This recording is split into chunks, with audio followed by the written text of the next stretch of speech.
let's take a moment, a break from the strangeness, to remember that today is the 14th day of the third month of the year, 3/14. Pi Day 3.14, the mathematical problem that still boggles us to these days. That is wonderful. So go out and get yourself some pie and sit right back down, because I am your grumpy guide to all things gaming, the caustic gatekeeper, GM Grumpy, the OG GM, with another OG GM adventure, continuing Mega Dungeon March. Mega Dungeon March. And today, we're going to talk about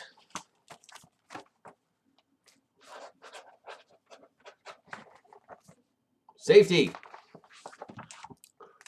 Now, one of the many main aspects of a mega dungeon or this type of environment is that our player characters need a reason to leave and come back, because there's going to be that constant flow that, this is a place hopefully they want to repeatedly visit over and over and over again through their adventuring career. Whether it's the same group of characters, a different group of characters, this place is either a major milestone in your campaign or a footnote in your campaign, but whatever. If you're going to all the trouble of creating, buying, implementing a mega dungeon type scenario, then one of the main things is you want to make it worth it to you, and you want to make it worth it to them. You want them to come back to that place over and over and over again through their adventuring career. You might even be that the whole campaign is based around the mega dungeon, which can be done, but nobody just wants to go slog, slog, slog, slog, slog, slog, slog, slog, slog, slog, slog for 20 levels or whatever. Maybe they do, but I mean, it's probably not a lot of fun unless you give them a place to be safe, a place to level up, a place to rest, a place to pick up new quests, a place that inspires them to return, a place that gives them reasons to do all these things. And if you're dealing with the dreaded disease of murder hobo, you want to give them a reason not to murder hobo the NPCs. So one of the main important things to your dungeon is there has to be someplace safe for them to hang out and use as a base of operations for their expeditions back into the dungeon, or as a lighthouse for when they leave and go off and do other things and then come back and decide to explore the dungeon a further time because they picked up new quests. So that you need this quest hub, this place where they can go and train, where they can go and trade in magic items, where they can go and pick up new quests and new ideas and new information and new ways to, reasons to go and come back and sell their stuff and have their magic items ID'd and everything, and NPCs that they're going to want to interact with. So the first thing is you have to set in motion a mechanic to make it to their advantage to not kill the NPCs. Now, what I use is sort of a variance on the reputation idea that a lot of video games use,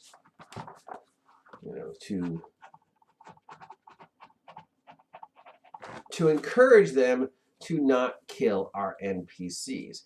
And what we say in my game is the more often you visit an NPC, the more often you interact with these people and and buy things from them, sell things to them, talk to them, your reputation with them goes up.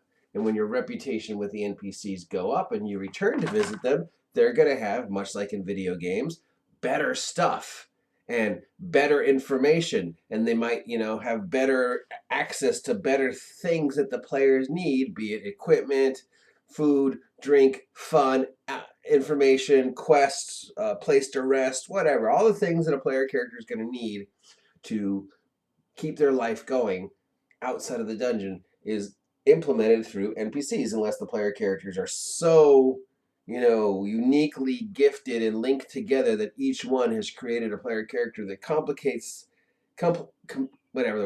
connects with the other player characters, complements the other player characters so well that they all have the skills they need, they all have the training they need, they all have the equipment they need, they never need to go back to town.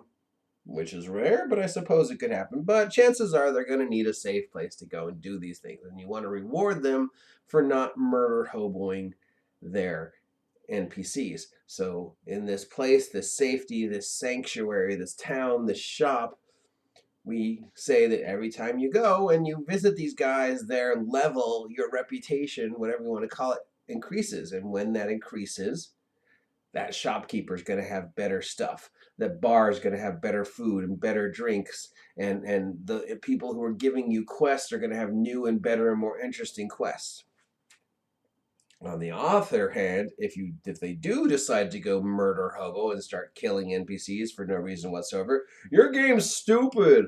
I killed him because he was trying to show me a horse, and I told him I didn't want a horse, and I know he was a horse merchant, and he was just trying to sell me a horse and trying to help me, but I killed him because your game's stupid, which actually happened in a game of mine. So, what is the punishment for killing NPCs? Well, the reputation goes down. And the further the reputation goes down, it makes the other NPCs less willing to interact with the player characters. It makes it harder for them to get things. It means that their prices for stuff is going to go up. 20 gold pieces for a dagger? Times are tough, and you kill everybody in the village. So, I mean... And once an NPC is killed, they don't respawn. The player characters now have an empty slot in the safety that needs to be refilled, and anything that NPC had magically vanishes the second that NPC is dead via video game logic. So if you're killing that NPC to take its stuff, there's no stuff. Sorry, it all disappeared. Why? Magic.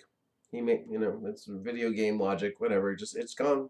I know you wanted to steal the +5 sword that he had hanging on the wall, but the minute you kill him, gone.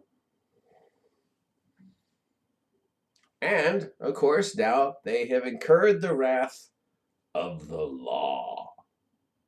And in my case, once they start killing NPCs, and once they incur the wrath of the law, they are going to find rather quickly that no matter how many of my cops, paladins, knights they kill, I have an infinite amount. And I will just keep throwing progressively harder levels of this TPK police at them until they're all dead. And when they go, what the fuck happened? You go, well, you killed everybody in the town, so of course the police came to get you, because that's what happens. You're GTA 5, your wanted level kept going up, and it went from 1 cop to 5 cops to 20 cops to the National Guard to the Army to the Avengers, to the Power Rangers, and, to Chuck Norris. And once Chuck Norris shows up, well, you're fucked.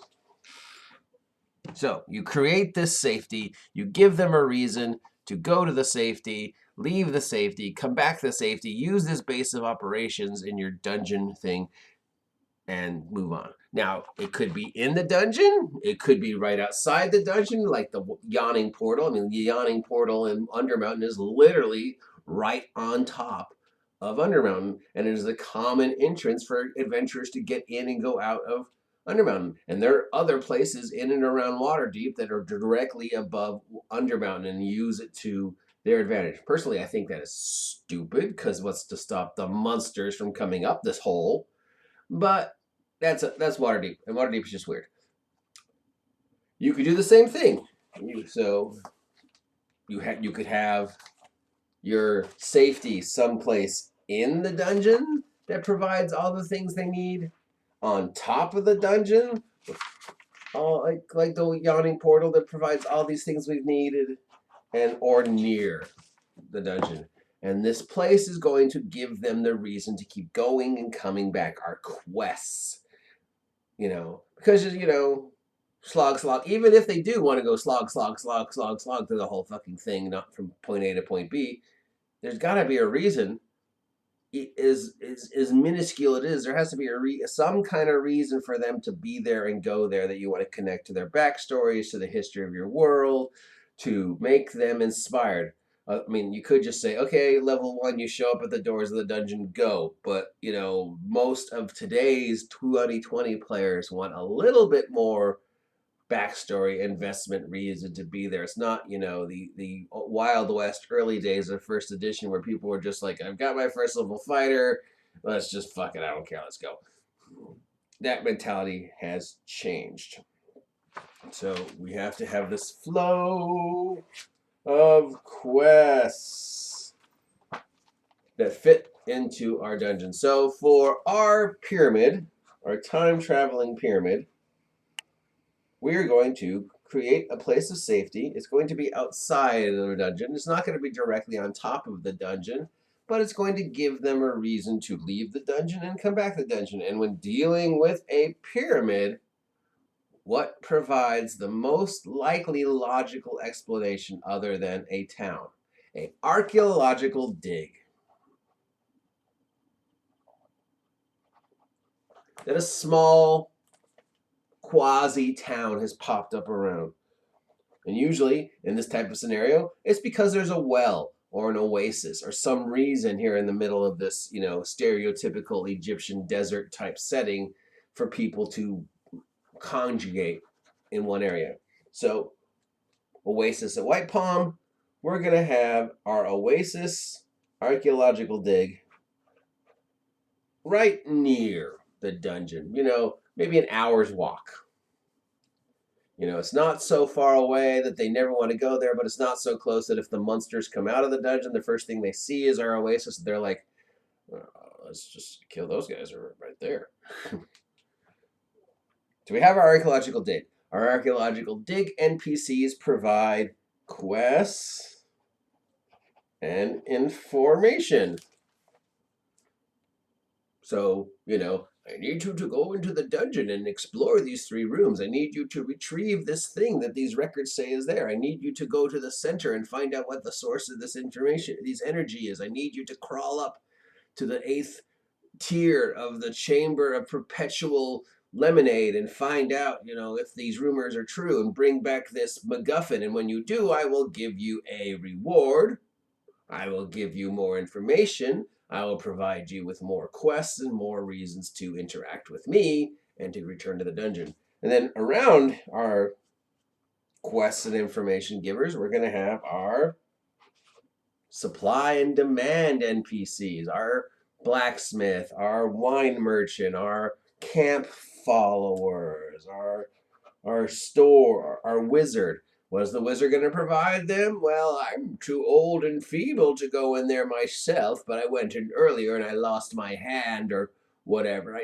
I need you to retrieve these things so I can perform this ritual to open the secret door in the chamber of lost sandwiches. In return, I will ID your magic items and I will prepare scrolls for you. And every time you visit me, I will have scrolls and potions. And the more you visit me, those price of those scrolls and potions will reduce. The types of scroll and potions will have increased. I might even start finding some magic items that I can sell you, like this wand of ice cream or whatever. And the same thing with our shopkeeper, the same thing with our wine merchant, the same thing with our camp followers. I have something you want. You provide a service I need. Every time you return, the things I have that you want will get better. The service I provide to you will get better. The information I have will increase. The reasons I can give you to go back to the dungeon or leave the dungeon and go someplace else and then come back to the dungeon like, oh, I need this key that was found in another dungeon. Go get it and bring it back, and that will open the door to the vestibule of the singing serpent. For whatever reason, they have this safe place to keep coming back to, this place to interact with, this place to rest, to heal, to train, to ID magic items, to recruit new NPCs and PCs, hirelings. Hirelings are very important in this type of situation because you need somebody to carry all your crap. You need somebody, the guy who's carrying the donkey, the guy who's carrying the torches, the guy whose job it is to hold the ladder. These 0-level hirelings are probably going to grind through, but that's okay because you're paying them a gold piece a month.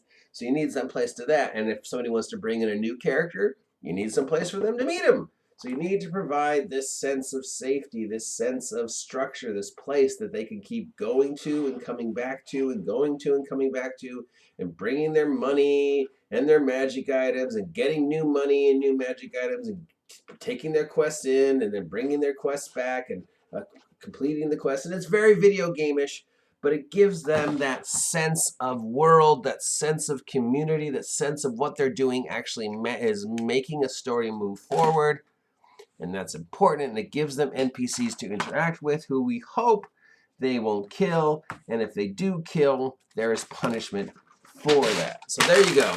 I gave you some solutions of how to deal with murder hoboing, and I gave you an idea for a safe place for your mega dungeon environment for them to deal with and get all the stuff they need and keep going back to. So there you go. Not bad for day 1 of the virus apocalypse.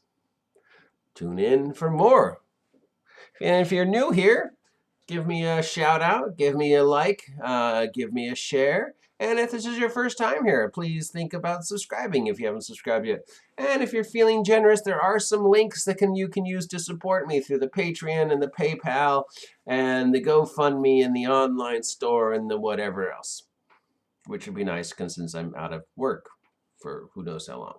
I'll talk to you soon later, losers.